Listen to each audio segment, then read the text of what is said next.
and welcome to the channel Crossing the Spiritual Streams. My name is Tandra, and today we're going to do another flip through of a card deck. This particular one's going to be on the Witch's Tarot by Ellen Dugan. And we're also joined today by my kitten, whose tail might end up showing up in the picture once in a while. Okay, before we get started on that, I just want to remind you all to subscribe to the channel if you haven't done so, and to hit the bell icon so you can be notified of future videos when they come out. Also, if you like the video, please remember to give it a thumbs up and share comments in the comments section. I'd like to know maybe what your favorite card was of the deck, or other decks you'd like to see, or other videos you'd like to see, because all those are very useful to us.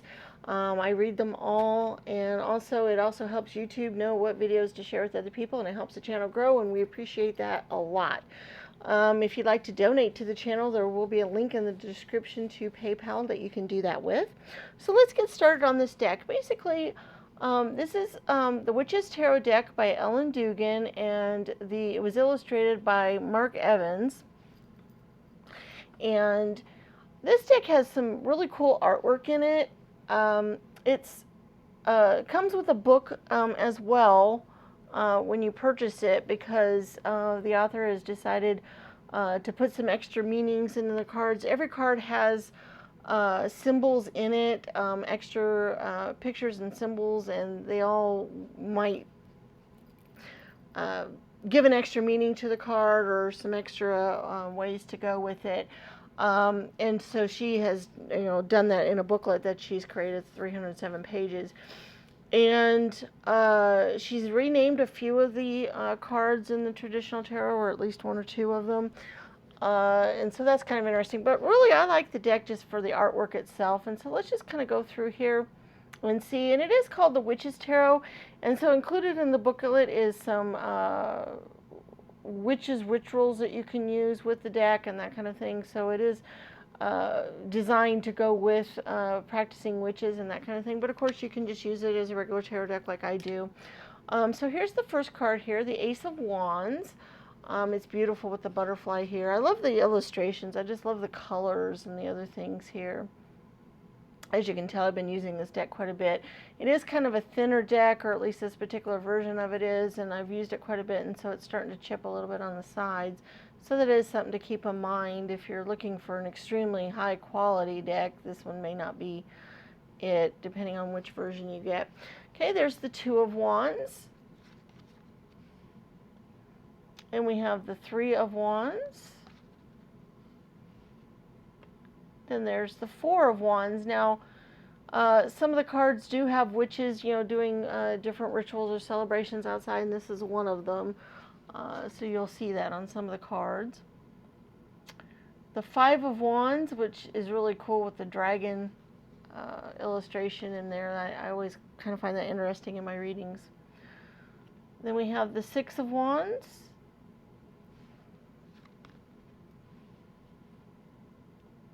Then we have the Seven of Wands.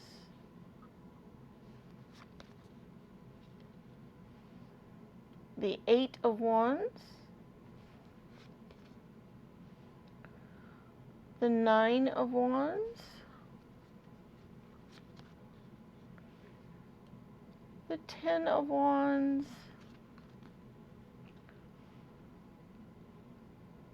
And then we have the Page. And the Knight.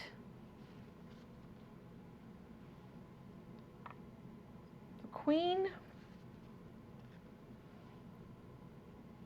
The King. Okay, and then we go on to Pentacles here. We have the Ace of Pentacles. And then the Two of Pentacles. I always notice whenever they have the young people on the cards, they're, like pages and all, they're, very much teenager-y looking, kind of 12, 13 looking. All right, and then we got the Three of Pentacles. There's the Four.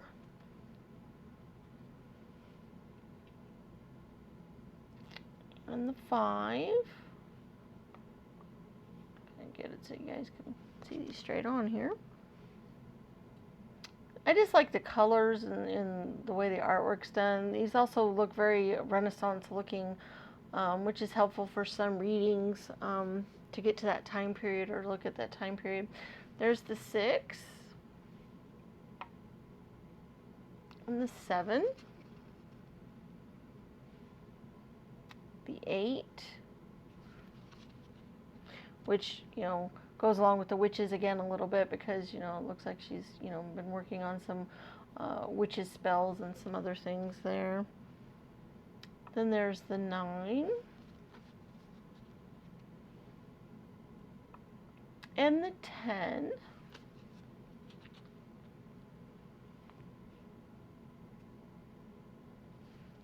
and then the page and the knight and the queen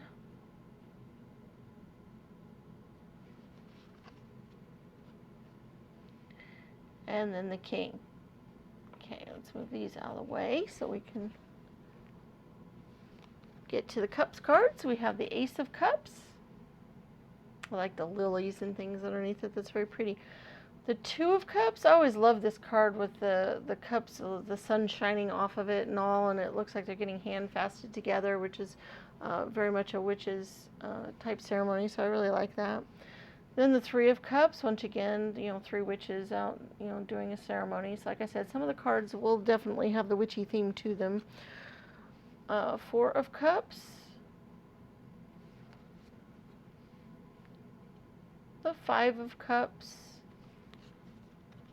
which is interesting how it has the mermaid in both of those. The 6 of Cups. The 7 of Cups. And it's interesting in this particular one, of course, he's a magician, which is great for a witch's tarot. But all of the things in his cups are good things or things that he could conjure. So I always found that interesting. It's helpful in reading sometimes. Because in some of the decks, some of the things that are in there aren't necessarily what you would consider happy things or things you would necessarily want to conjure. There's the 8 of Cups. And the 9 of Cups. And then we have the 10. And the Knight. And the page, and I guess we did the knight before we did the page, and then the queen, and then the king. Okay, now we'll go on to the swords cards. Now, like I said, I do like everything has symbolism in the card, so everything in it might have a certain symbolism for the author or for you. So keep that in mind. Like for instance, here's the 2 of Swords, and it has a traditional symbolism, but it also has the moon kind of in the back there, which might mean something. And then of course these flowers and things. So, you know, there's some different things there that might have some different meanings. There's the 3, which has the traditional heart with the swords through it. And then there's the 4, which 4s a lot of times are preparing for things, or generally in the swords, it's supposed to be a rest period, in which that could show that, where she's resting, but I always kind of also see it as maybe preparing. So, you know, just depending on how you look at the card, you know, might mean something. And of course, you know, you can look at the booklet and see what, you know, they say specifically as well. And then there's the 5 of Swords. I always like this one because it was up in the air. Then we have the 6, which is interesting because it does not have the traditional, like, mother-child, you know, going away from the battle in the boat, like is in a lot of cards. Then you have the 7. And then the 8, and And the 9, I always like this one because it's great for, you know, nightmarish things or things hanging over us, things that we're worried about. And then the 10, which of course, you know, they're all stabbed in the back, but I always like the owl up in the tree too, because that always kind of gave me some special meaning. And then we have the page, the knight. Also in her booklet too, she also talks about the different astrological meanings of the cards and some other things along with it, so that's useful for some people. The queen and the king. All right, and we'll go on to the major arcana. We have the Fool, the Magician, the High Priestess,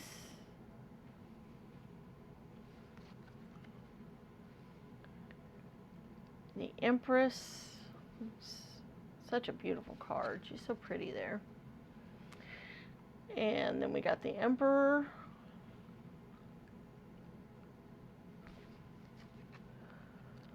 And then we have the High Priest. We have the Lovers. And this particular one, you know, they're very young lovers, which is cool. And I like how the angel is looking over them, because that might be able to show some different meanings in some different cards. So I like that. We have the Chariot, which is way out above the clouds, which can be kind of cool. We have the Strength card. And the Hermit.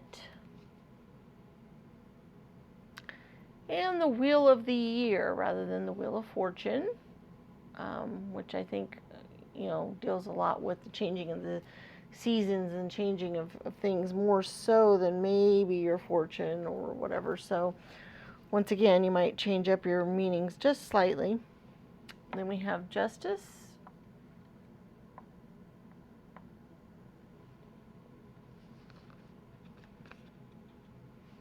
the Hanged Man, the Death card, which I always like this one with a little boy, you know, giving him flowers like he's coming back from a battle. You know, death is coming back in here. Here's an offering to you. We have Temperance, which is a beautiful card with the rainbow and everything else in it. It's a really gorgeous card.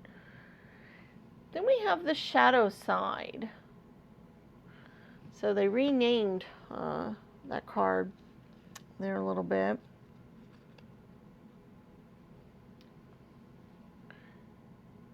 And then the Tower, and the Star, and the Moon, which I always found a very pretty card with the wolves and other stuff, which of course it's a symbol on the deck. Then the Sun, and then we did the Karma card instead of Judgment. And then the World card, which has a lot of nature stuff in it. So that's basically the flip through of the deck. I hope that you found some cards there that you liked, or that you might like to use the deck. Like I said, if you're practicing Witch, it might be a useful deck for you. There are some other Witch decks out there as well. But also, if you're not a practicing Witch, I think the artwork is just beautiful, and, you know, has some pretty cards in there, and you can draw some interesting meanings from some of the symbols on the cards. And I also like decks too that just have, you know, nice beautiful illustrations to them. I think that makes the readings much more fun to do. Okay, so I really hoped you enjoyed the video. Don't forget to leave comments in the comment section and hit the thumbs up button. And don't forget to check out other videos in this series. Also, other videos on the channel. We have Tarot Pick-a-Pile card readings that are timeless. We have information videos on how to read tarot cards, and some other videos on spirituality that you might enjoy as well. So please check those out, and we'll see you in future readings. May the stars guide your path. Bye-bye.